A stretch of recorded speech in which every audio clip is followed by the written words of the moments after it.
என்னோட கல்யாண கதையை கேட்டிங்கன்னா இது போல கொடுக்கலாம் நடந்திருக்குமானே தெரியல. அப்பேற்பட்ட கதை தானே அந்த கதை.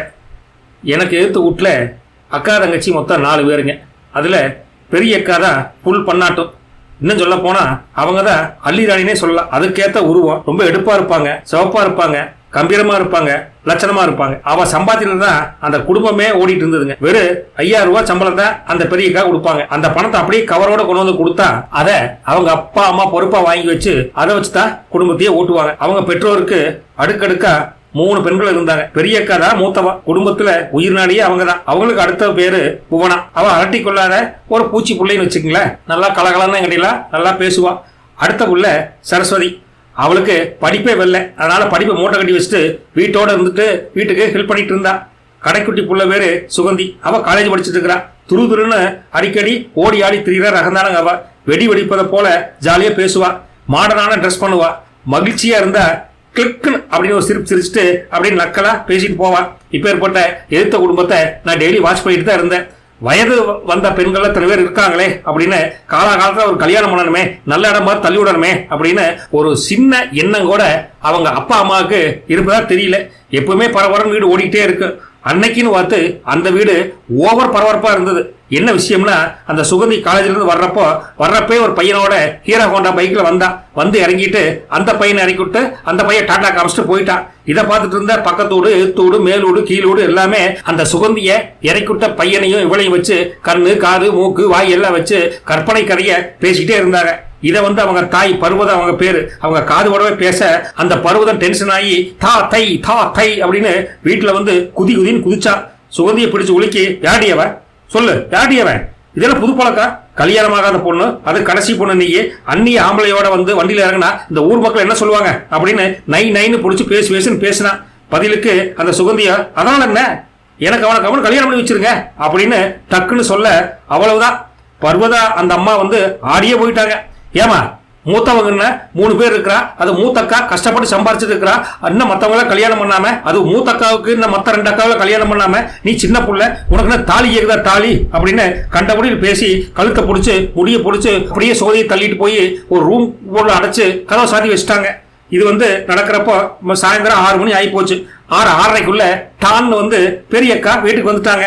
இல்லடா அந்த வீட்டுல ஒரே சத்தமா கிடக்குது அப்படின்னு நானும் வேலைக்கு போயிட்டு சரி சமாதானப்படுத்துவோம் அப்படின்னு தெரிஞ்சுட்டு அந்த வீட்டுக்குள்ள போறேன். அங்க போனதுக்கு அப்புறம் தான் தெரிஞ்சது, வந்தது வராதுமா பர்வதா அந்த அம்மா சின்னவளின் இந்த நடவடிக்கையை பத்தி பெரியக்காட்ட சொல்ல ஆத்திரம் அந்த பெரியக்காக்கு வந்துருச்சு. உடனே பெரியக்கா தன்னுடைய அவதாரத்தை எடுக்க ஆரம்பிச்சிட்டான்.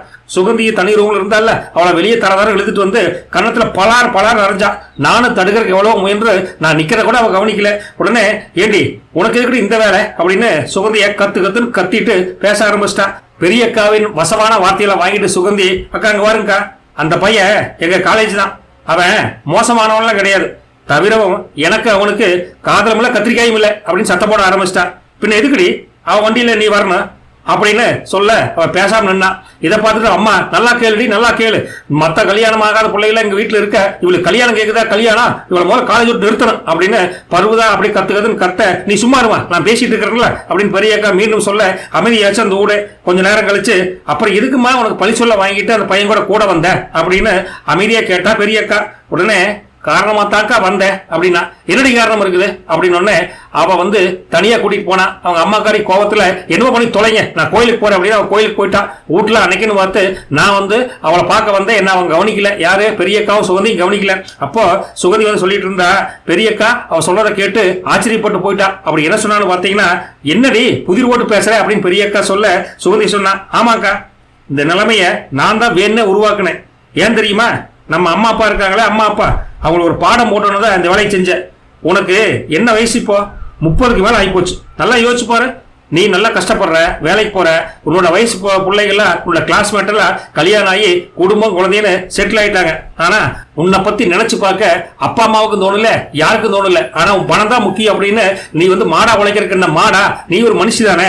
அதனாலதான் நான் யோசனை பண்ணி பார்த்தேன், வேணுனே அப்பா அம்மாவுக்கு புரியணுங்கிறதுக்காக தான் அந்த பையன்கிட்ட வேணுனே வர சொல்லி நான் இது மாதிரி சொன்னேன். இப்பதான் அப்பா அம்மாவுக்கு உரைக்கும்ல அப்படின்னு சுகந்தி சொல்ல பெரியக்கா கண்ணீர் விட்டாங்க. இதை கேட்டிருந்த எனக்குமே, அடடா இப்ப ஏற்பட்ட சுகந்தி வந்து அழகான ஒரு விஷயத்த புரிய வச்சிட்டாலே அப்படின்னு அடுத்த நாள் வீட்டுல சொல்லி நான் நேரா வந்து பெரிய அக்காவை பொண்ணு கேட்டு கல்யாணம் பண்ணிட்டேன். இன்னைக்கு வந்துங்க அந்த அவங்க வீட்டுக்கு பெரிய அக்கா என்னோட மனைவி நாங்க 2 பேரும் சேர்ந்துதான் 2 குடும்பத்தையும் பார்த்துட்டு இருக்கிறோம். கண்டிப்பா எல்லா பிள்ளைகளுக்கும், அதாவது என்னோட மச்சினி கூட்டம் இருக்காங்களே மத்த 3 பேர், அவங்களுக்கு என்னோட உழைப்பாலையும் என்னோட மனைவி அவங்க வீட்டு பெரிய அக்கா உழைப்புனாலையும் நல்லபடியா கல்யாணம் பண்ணி வைப்போம் அப்படிங்கிற நம்பிக்கையில வாழ்ந்துட்டு இருக்கிறாங்க. நான் முன்ன அவசர கல்யாணம் இல்ல, காதல் கல்யாணம் இல்ல, யதார்த்த கல்யாணம் உங்களுக்கு பிடிச்சிருந்தா இந்த சேனலுக்கு ஒரு லைக் பண்ணிட்டு கமெண்ட் பண்ணிட்டு கொஞ்சம் சப்ஸ்கிரைப் பண்ணிக்கங்க. போயிட்டு வரட்டுங்களா? நன்றி, வணக்கம்.